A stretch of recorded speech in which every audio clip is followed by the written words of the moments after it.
ധൈര്യം ഉണ്ടടാ എന്റെ ഭാര്യയോട് നിനക്ക് മിസ്ബിഹേവ് ചെയ്യാൻ? നടക്കടാ, നടക്ക.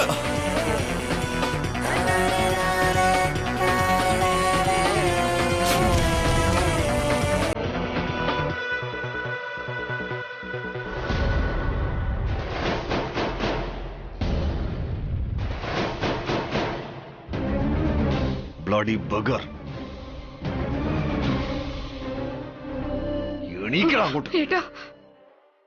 എന്തു പറ്റി അബി? അമിത്തിനെ എന്തിനാ അടിക്കുന്നേ? ഇവൻ എന്റെ വൈഫിനോട് മിസ്ബിഹേവ് ചെയ്തു. കോളേജിലുള്ള ഇവന്റെ സ്വഭാവത്തിന് ഒരു മാറ്റവും ഇല്ല. ഇവനൊക്കെ ജീവനോടെ കുറിച്ചു പോകണം. എന്റെ ഭാര്യയുടെ ദേഹത്ത് കൈവയ്ക്കുന്നു. വേണ്ട, അവനെ വിട്ടേക്ക്. ഇനിയും അടിച്ച് അവൻ ചത്തുപോവും. ഇവന്റെ ഈ വൃത്തികെട്ട സ്വഭാവം ഉണ്ടല്ലോ, ഈ ജന്മത്തിൽ മാറാൻ പോകുന്നില്ല. ഇവനെ തല്ലി ആ ശാപം കൂടി നീ എന്തിനാ വലിച്ചു വെക്കുന്നേ? അമിത്, നീ പുറത്തേക്ക് പോ. ഇനി ഒരിക്കലും ഞങ്ങളുടെ മുന്നിലേക്ക് വരരുത്. ഇനി നിന്നാ ഞങ്ങൾക്ക് നിന്നെ കൊല്ലേണ്ടി വരും. ഓടാ പുറത്ത്.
എന്തായി കാണിക്കുന്നേ?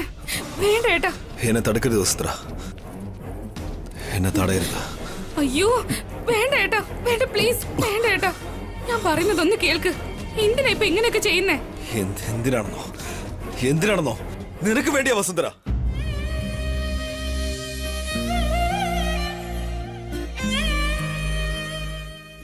തനിക്ക് വേണ്ടിയാ.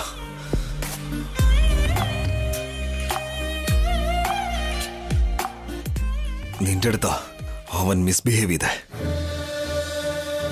എനിക്കത് ഒട്ടും സഹിക്കാൻ കഴിയുന്നില്ല. അതിനെന്താ, ഏട്ടൻ അവനെ അടിച്ചല്ലോ. പിന്നെന്തിനാ ഇങ്ങനെയൊക്കെ? എനിക്ക് സ്വന്തമായിട്ടുള്ളത് ആരെങ്കിലും ടച്ച് ചെയ്താൽ എനിക്ക് നല്ല ദേഷ്യം വരും.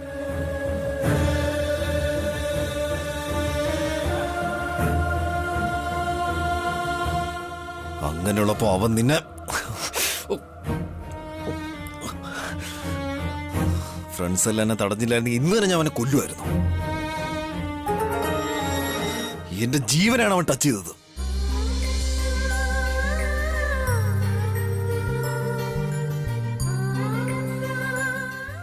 നിനക്കറിയില്ല വസു, ഞാൻ നിന്നെ ഒരുപാട് സ്നേഹിക്കുക. പക്ഷെ എനിക്ക് തന്നോട് പറയാൻ പറ്റുന്നില്ല. എനിക്ക് തന്നെ എത്രത്തോളം ഇഷ്ടമുണ്ടെന്ന് ഒരിക്കലും എന്നെ കൊണ്ട് എക്സ്പ്രസ് ചെയ്യാനും പറ്റിയിട്ടില്ല. എന്തൊക്കെയാലോ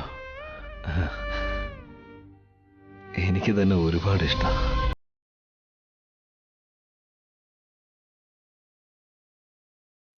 എന്താണ് എനിക്ക് തന്നോട് ഇത്രയും ഇഷ്ടമെന്ന് ചോദിച്ചാ എനിക്കറിയില്ല.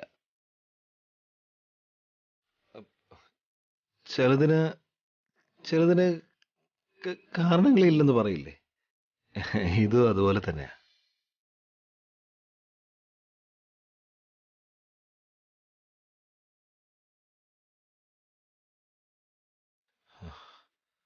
അവള് പോയതിനു ശേഷം എന്റെ ലൈഫ് ആകെ മെറ്റീരിയലിസ്റ്റിക് ആയിപ്പോയി. ചിരിക്കാൻ പോലും ഞാൻ മറന്നുപോയി. കുട്ടികളുടെ മുന്നിലങ്ങ് അഭിനയിക്കും. എപ്പോഴും സീരിയസ് ആയിട്ട് അഭിനയിച്ച് ആകെ ജീവച്ചവര് ജീവിക്കുവാ ഞാൻ.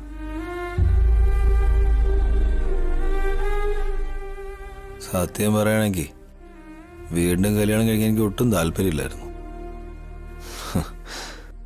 അനുവിനും കീർത്തിക്ക് വേണ്ടിയെങ്കിലും കല്യാണം കഴിക്കുന്ന വീട്ടുകാർ. അങ്ങനെയാ ഞാൻ എൻ്റെ ജീവിതത്തിലേക്ക് വന്നേ. വളരെ സൈലന്റ് ആയിട്ടിരുന്ന ഒരു സൗണ്ടും ക്രിയേറ്റ് ചെയ്തു. ആ സൗണ്ട് എന്താണെന്ന് നിനക്ക് അറിയോ വസുന്ധര?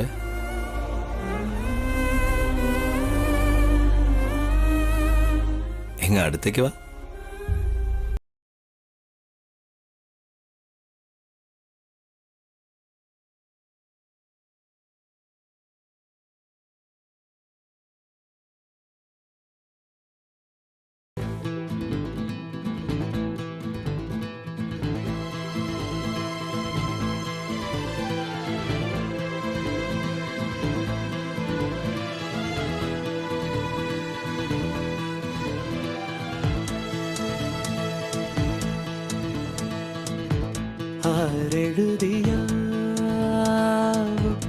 ആകാശനീലം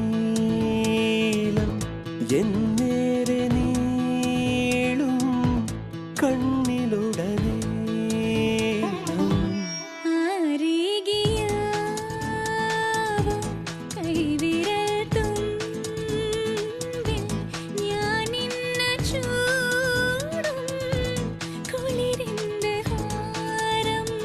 നിന്നാട കണ്ണിൽ വല തള്ളും വെൺതീര വന്ന് പുൽകും മൺതരി.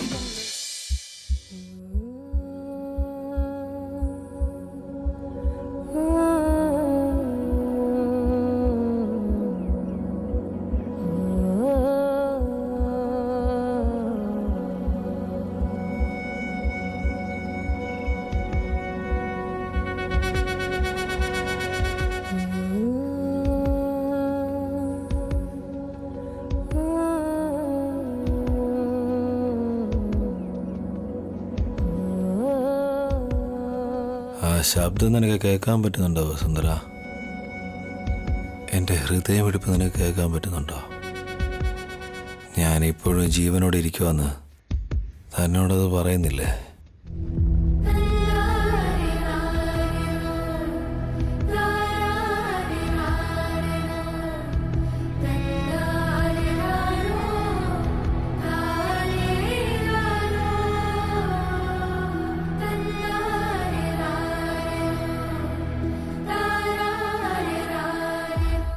ആ സൗണ്ട് എന്നോട് പറയുന്നുണ്ട് വസു, ഞാൻ ജീവനോടുണ്ടെന്ന്. ആ ശബ്ദം നീയാണ് വസു.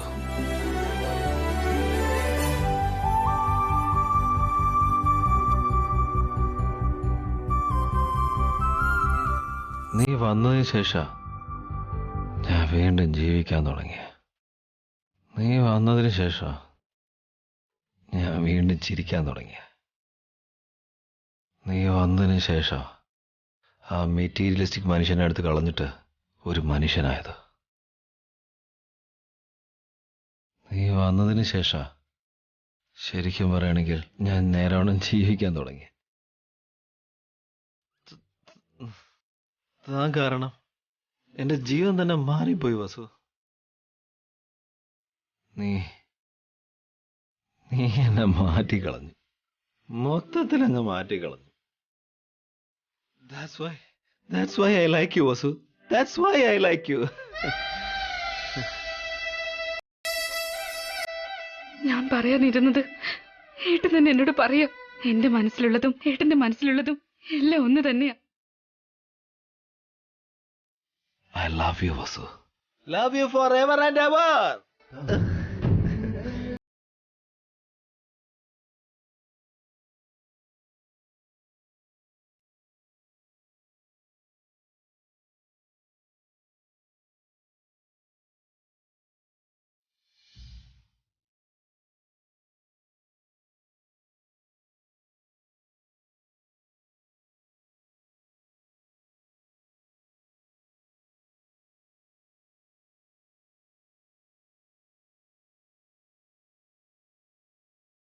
നീയാണ് എന്റെ ജീവൻ, നീയാണ് എന്റെ ലോകം. നീ ഇല്ലാതെ എനിക്ക് ജീവിക്കാൻ പറ്റില്ല വസു. യു ആർ മൈ ഹാർട്ട് വസു.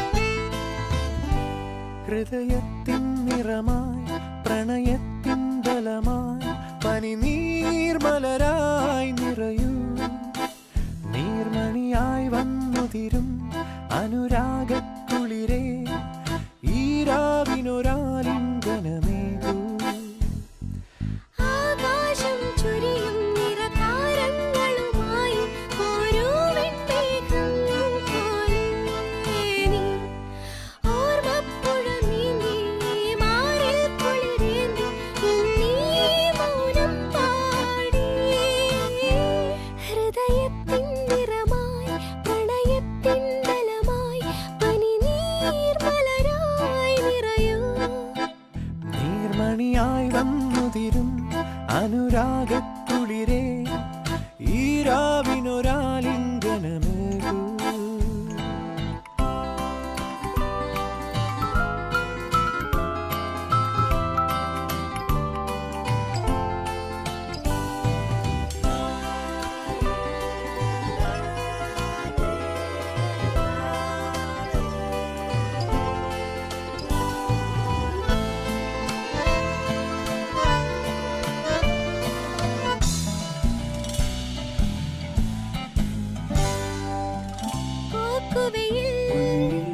പൂക്കുല പോൽ നീ എൻ ഏകാന്ത വീഥികളിൽ ഓടിവരും സൗരഭമായി ചായും എൻ നെഞ്ചിൻ കൂട്ടിൽ നീ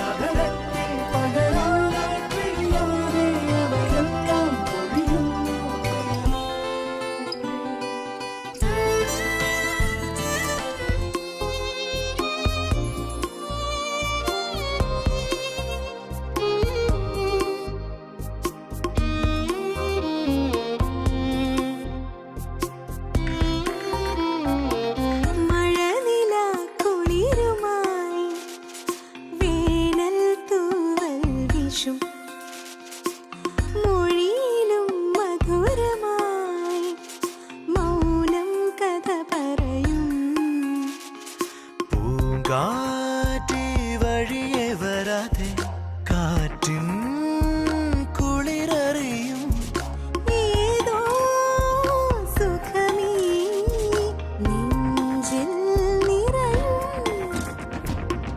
മഴനില കുളിരുമായി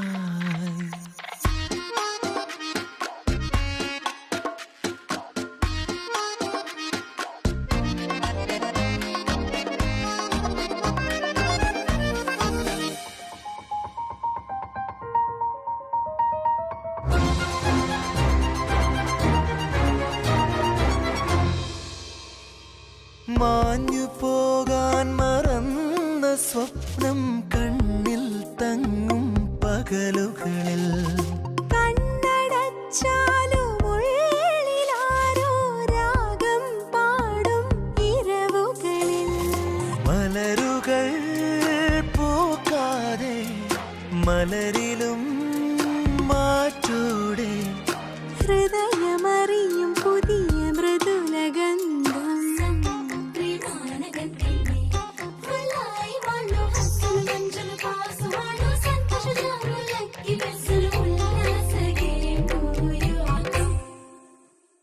മഴനില കുളിരുമായി വേനൽ തൂവൽ വിഷും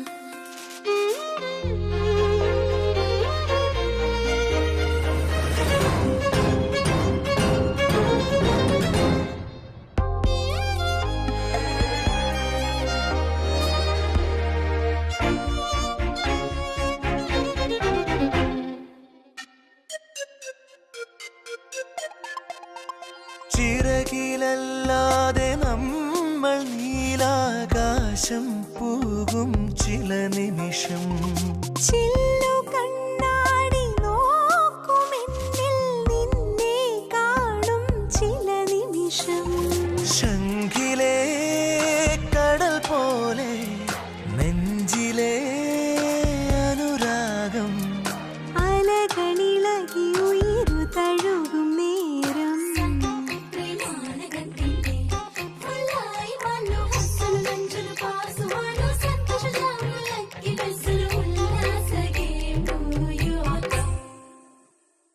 മഴനില കുളിരുമായി വേനൽ തൂവൽ വീശും മൊഴിയിലും മധുരമായി മൗനം കഥ പറ.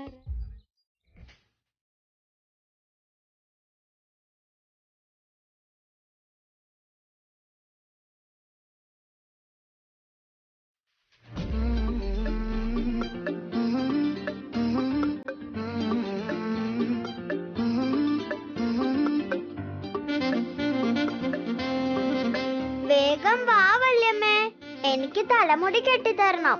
ആ ദാ വരുന്നു അനു. സ്കൂളിലേക്ക് പോവാൻ സമയമായി വല്യമ്മേ. ലേറ്റ് ആയാൽ മിസ് വഴക്കു പറയില്ലേ? നിങ്ങൾക്കുള്ള ലഞ്ച് ബോക്സ് എടുത്തോണ്ടിരിക്കുക കീർത്തി. 2 minutes, ദാ ഇപ്പൊ വരാം. ശരി, നിങ്ങൾക്ക് ഞാൻ തലമുടി കെട്ടിത്തരട്ടെ? ഗേൾസിന് ഏതെങ്കിലും ബോയ്സ് തലമുടി കെട്ടിക്കൊടുക്കോ? അച്ഛൻ കെട്ടിത്തരാറില്ലേ? അച്ഛൻ വലിയ ആളായതുകൊണ്ടല്ലേ കെട്ടിത്തരുന്നേ? ചേട്ടനെ കൊണ്ടത് പറ്റില്ല. എനിക്ക് ചെയ്യാൻ പറ്റും കീർത്തി. അമ്മയ്ക്ക് ഞാൻ തലമുടി കെട്ടി കൊടുത്തിട്ടുണ്ട്. ചെറിയമ്മേ, എനിക്ക് തലമുടി കെട്ടിത്തരുവോ?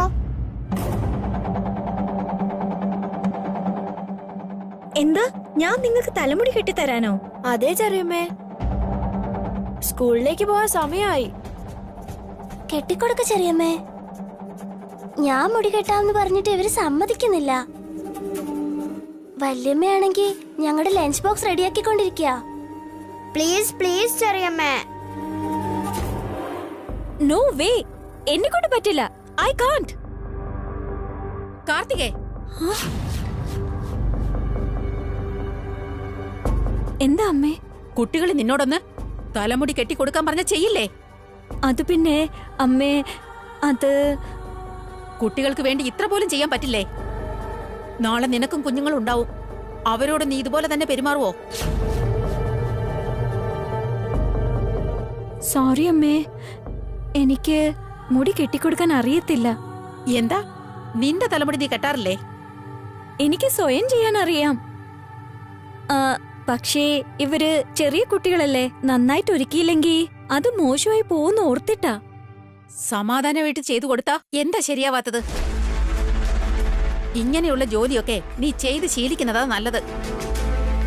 നാളെ നിന്റെ കുഞ്ഞുങ്ങൾക്കും നീ തന്നെയല്ലേ മുടി കെട്ടിക്കൊടുക്കേണ്ടത്?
അച്ഛനും ചെറിയച്ഛനും അച്ഛനും ഒന്നും സ്വന്തമായിട്ട് മുടി ചീകാറില്ലായിരുന്നോ മുത്തശ്ശ? അവരൊരു തനിയെ റെഡി ആയിക്കൊള്ളാമെന്ന് പറയുമായിരുന്നു ഉണ്ണി. എന്നാ നിന്റെ അമ്മുമ്മ അതിന് സമ്മതിക്കില്ലായിരുന്നു. താൻ തന്നെ അടുത്തിരുന്ന് റെഡിയാക്കി കൊടുക്കും. അതില് നിന്റെ അമ്മുമ്മ